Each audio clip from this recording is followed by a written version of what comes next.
Hi, Beth. Hello. How are you doing? Good. How are you?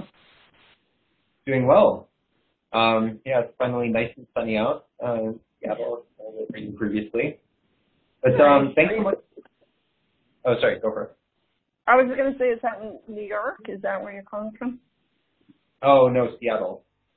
Oh, Seattle. Oh, it's even a bigger deal to see the sun. Yes. We're finally out of the winter cloudiness. But thanks so much for joining. We're calling from Microsoft, and I'm doing research on how people at companies are working with freelancers, and would like to get your opinions on this. So does the next hour work for you still? Yeah. Great. Just going to go over some boilerplate, and then we can get started. But in short, this interview is going to be taped, and we will have colleagues listening in as well. So Anurag is joining on the line. Hi, Beth. Okay.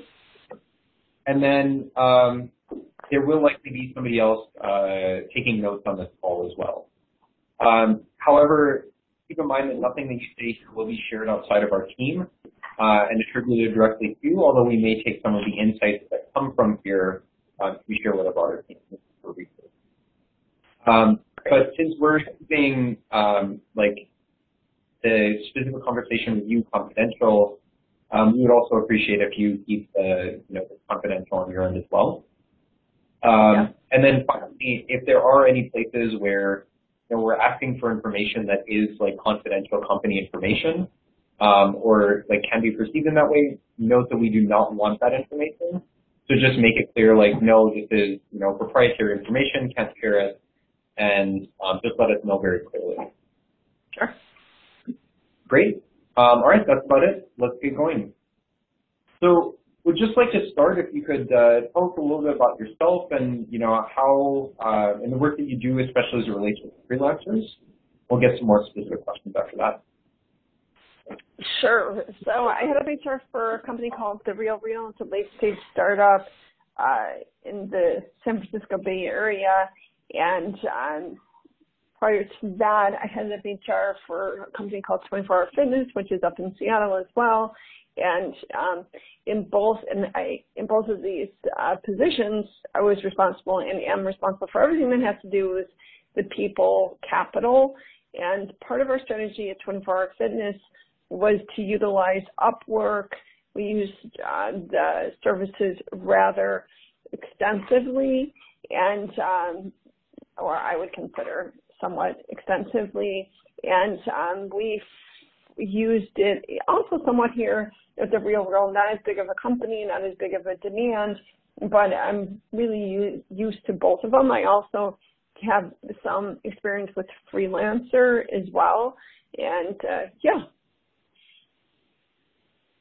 Great. And then just to continue on that thread then, so you mentioned that you use it extensively. Can you describe what extensively means to you?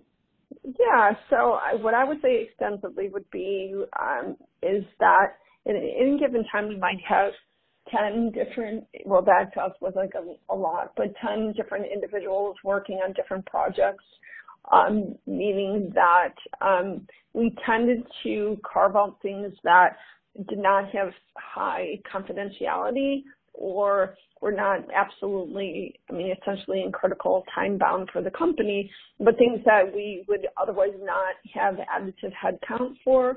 So we did things that had to do with copywriting books or manuals that we would have for the company, doing some intranet web design, some training materials design, and helping with things that were project driven, not highly sensitive, a little bit technical, we found.